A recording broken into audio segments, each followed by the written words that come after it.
Once a month, when the moon reaches its highest point in the sky and the wild creatures call out to the night, he emerges from a private sanctuary in an undisclosed location outside of Little Rock, Arkansas. Arrayed in his priestly vestments, carrying forth the good news that comic books and graphic novels aren't just for kids, that they aren't just mass and spandex superheroes, that storytelling in a graphic format can be so much more. He is the graphic novel apostle.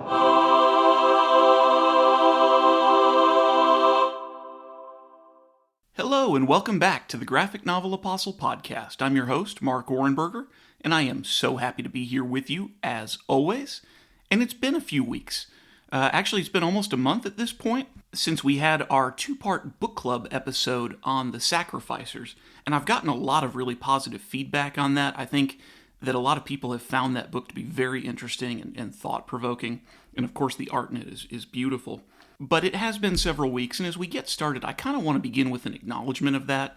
For most of this calendar year, my episode release schedule has been a little bit spotty, and I can't promise that we're going to be back on track, which is frustrating to me, but, ultimately this is a hobby and not something that is paying the bills. You guys know that my favorite thing that we do on this podcast are when I have guests on, we can do something like a book club, and that's also just difficult to schedule and coordinate. Also takes a long time to edit, and so none of those are good excuses, but that's sort of why we've been in a little bit of a dry spell in terms of episodes lately. But I want you guys to know, I really love doing this podcast. I love the material that we cover.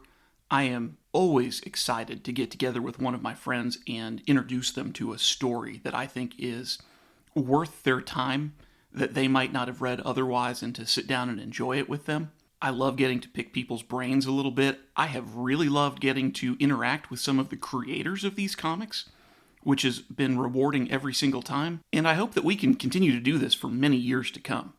It's not a lack of enthusiasm, sometimes it's just a lack of time. And with that, today we're going to pick back up on our Batman the Long Halloween series, which we are woefully far behind on. This is Batman the Long Halloween, issue number 7 that we're going to be covering today. And what better time than the first week of August to release an episode about April Fool's Day? Well, we'll talk a little more about that comic in just a second. But first, I want to give you a recommendation for another DC comic that I have been reading lately that has just knocked my socks off. DC Comics launched an alternate universe to the regular DC universe in its comics line, I guess sometime back in the fall of last year. And one of the series that has come out as part of what's been called their Absolute Universe is a series called Absolute Martian Manhunter. It's written by Dennis Camp, and the art is done by an extraordinary and uncommon in his approach artist named Javier Rodriguez. It's phenomenal. Every time I read this book, I get excited about. I'll tell you guys, I'm not a huge DC Comics guy as much as I love Batman and a number of the characters in the Bat family. I don't get excited about The Flash, Superman, although we've got a very good Superman movie that's out in theaters right now. But Superman in the comics has to win me over every single time. Green Lantern has never been all that interesting to me, and I don't know, some of the other DC Comics characters that people love, and I'm glad they do, just don't speak to me in quite the same way. And so I'll confess, I knew very little about Martian Manhunter coming into this Absolute Martian Manhunter series. Probably I wouldn't have even picked it up off the shelf were it not that the cover of the very first issue was so striking. And for those of you who don't know that much about Martian Manhunter in his normal presentation, he is an actual alien, apparently from Mars. He has a pretty cool superpower set. He has superhuman strength, he can fly, he can become invisible, and he also has telepathic powers. This could make for a very interesting character. He's just not one that I've really ever read. But the Martian Manhunter here in Absolute Martian Manhunter is a very different presentation. Instead, the main character of the book is a man by the name of John Jones, which is incidentally also the name of the Martian Manhunter character from the regular DC universe. He is an FBI agent, and he's assigned to a special division that is tasked with detecting behavioral patterns and using them to predict, like, terrorism kind of events. Well, from the very beginning of this series, John Jones, regular human guy, ends up becoming, maybe partners is the right word, with this Martian figure that only he can see. And in fact, we don't know for sure. This Martian figure may only exist in John Jones's head, but because of their relationship, or because of whatever it is that's going on inside of John Jones's head, Jones is able to detect the thoughts, the fears, the memories, and understand the motivations of other people around him. And the way he largely receives that information is that he's able to basically perceive their brainwaves that visually come off of people like colored smoke, and then he takes in. And so every page in the Absolute Martian Manhunter book is just filled with bold, bright color and very strange ideas, certainly, that are being presented here. And Javier Rodriguez is, maybe trippy is the only real good way to describe his art style. Whatever it is speaking to me. And if you like something that is a little bit different than your typical superhero presentation and offers up just enough color to fill up your eyes and your senses, I would encourage you to check out Absolute Martian Manhunter by Dennis Camp and Javier Rodriguez. Okay, let's get back into Batman the Long Halloween. I know it's been a while since we've done one of these episodes, and actually this is a pretty good one to pick up on, because rather than needing to recap everything that we have experienced so far, this issue is one that presents a bunch of different theories and the evidence that supports those theories. In fact, this issue is unique, and maybe this is the April Fool's Day aspect of it, in that it is our only issue so far that has not featured a murder that occurs on a holiday. In fact, there's no murder at all that takes place in this book. So, April Fools, if you were looking for another victim, you're not going to get one this time around. Let's just jump back to the credits real quickly to give you a reminder on those. This book was written by Jeph Loeb. Art was done by Tim Sale. Gregory Wright was in charge of the colors, and Richard Starkings and Comicraft took care of the letters duties on this book. It was published by DC Comics. And I'll remind you as well that this one came out in the mid to late 90s. 1996 and 1997 was when this series ran. So as I suggested a moment ago, this whole issue is a presentation of hypotheses. Who could be Holiday? This mysterious figure that has been killing someone on every major holiday every month since Halloween. Well, the introductory part of this issue is done in a really cool split-screen sort of way. You have Batman on the one hand, and the Riddler, who we have not previously been introduced to in this series, on the other, both trying to solve this crime at the same time. Now, Batman is doing it at the behest of Batman, because he's a crime fighter. The Riddler, on the other hand, is doing this because he's being paid to do so by Carmine the Roman Falcone.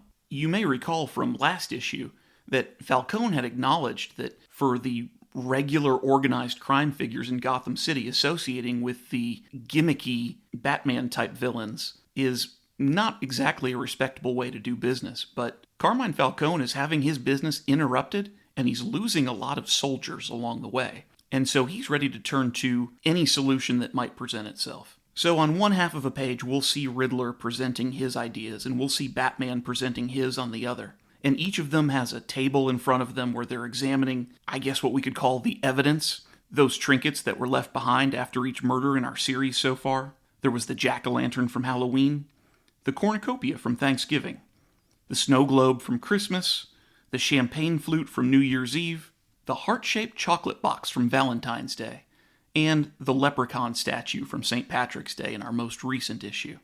Well, these guys look at this same evidence, and they come up with pretty different hypotheses. The Riddler suspects Catwoman. He says that the gun that Holiday uses is small. It's a woman's gun. Additionally, she knew the identity of who Falcone's people were because, remember, in issue number 1, she broke into Falcone's safe and stole his secret ledger. She also knows that Falcone had put a high bounty out on her head, and so she has reason to want to rattle Falcone's cage, or at least weaken him as much as she can. Now, Batman, on the other hand, he suspects Salvatore Maroni. He observes as well that most of Holiday's hits have been on Falcone's men, and Falcone is the number one organized crime figure in Gotham City, and so Maroni always has to play second fiddle, which I'm sure he's not pleased about. Batman also observes that Maroni knew his way around the criminal underworld. He knew the players, and he was even present on New Year's Eve on Falcone's yacht when the Roman's son Alberto Falcone was murdered, and so he had access to that victim. Of course, I'll observe there's one problem with this theory. In our last issue, St. Patrick's Day, it was a pile of bodies of Maroni men who were killed, not Falcone. But then again, I suppose Maroni could have been trying to cast off dead weight in his own organization, while at the same time maybe taking some of the suspicion off of himself? I don't know, it's a theory.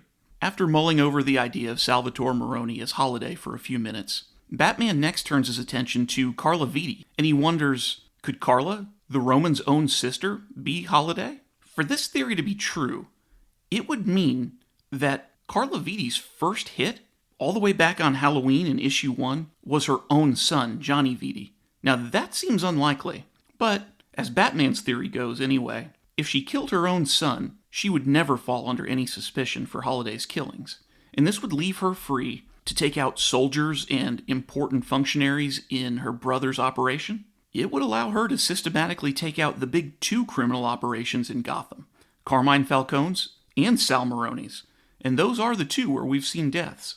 If this theory is true, doggone, that's cold-blooded. What's a mother to do?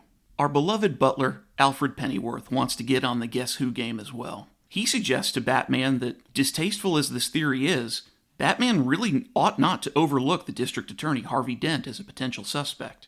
We remember back to Dent's reaction to the earliest Holiday killings where he was welcoming the gangsters killing each other. That's just fewer criminals for him to have to take off the streets in law enforcement. We're also reminded that Harvey Dent had arrived home late on New Year's Eve and that he had wet hair. That was immediately after Alberto Falcone had been killed in Gotham Harbor. That is suspicious.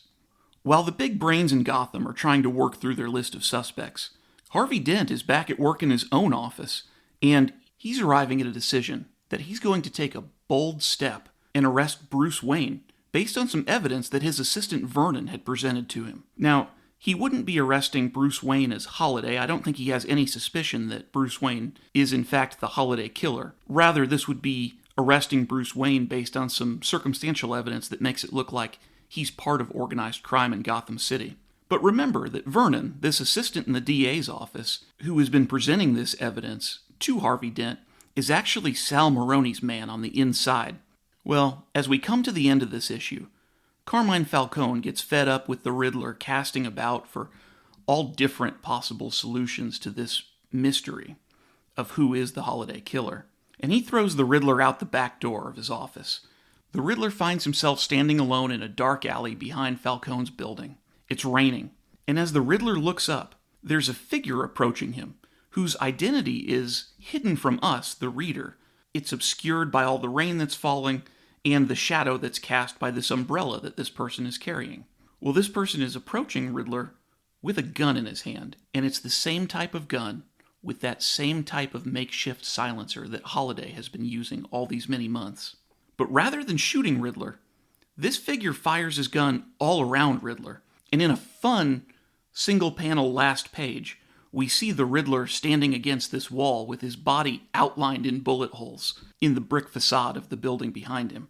And laying at his feet are the broken makeshift silencer, the gun, bullet casings, and an umbrella.